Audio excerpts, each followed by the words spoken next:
వాళ్ళ ధీరజ్ వాళ్ళందరైతే బయట పడుకుంటూ ఉంటారు. అక్కడికి రామరాజు వచ్చైతే హ్మ్. ధీరజ్‌ని చూసి చాలా బాధపడుతూ ఉంటాడు.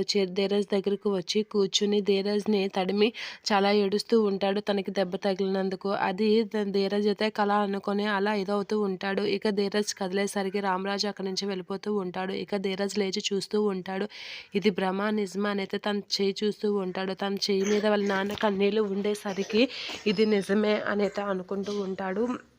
ధీరజ్ అమ్మో ఇది నిజమేనా అని చెప్పి ధీరజ్ అయితే చక్కగా వాళ్ళ సాగర్‌ని అయితే లేపుతూ ఉంటాడు. అన్నయ్య లెగురా లెగురా అని అయితే లేపుతూ ఉంటాడు. ఎందుకురా లేపుతున్నావు అని చెప్పి సాగర్ అనేసరికి నాన్న వచ్చాడు అనైతే అంటూ ఉంటాడు. ఏంటి నాన్న వచ్చాడా అంటే అవును ఇదా చూడు నాన్న నా కోసం బాధపడ్డాడు. ఇదా నా చేయి మీద కన్నీరు బొట్టు అనైతే అంటూ ఉంటాడు. నిజంగా హ్యాపీగా ఉందిరా అని సాగర్ అయితే అంటూ ఉంటాడు ధీరజ్‌తో. ఇక విశ్వక్ వీళ్ళందరూ అయితే ఒక దగ్గర ఉండేసరికి అక్కడికి రామరాజు అయితే వస్తూ ఉంటాడు. అలా రామరాజు వచ్చి విశ్వక్ వాళ్ళనైతే చూసి వాళ్ళ దగ్గరికైతే వస్తూ ఉంటాడు చాలా కోపంగా. ఇక విశ్వక్‌నైతే రామరాజు కొడుతూ ఉంటాడు.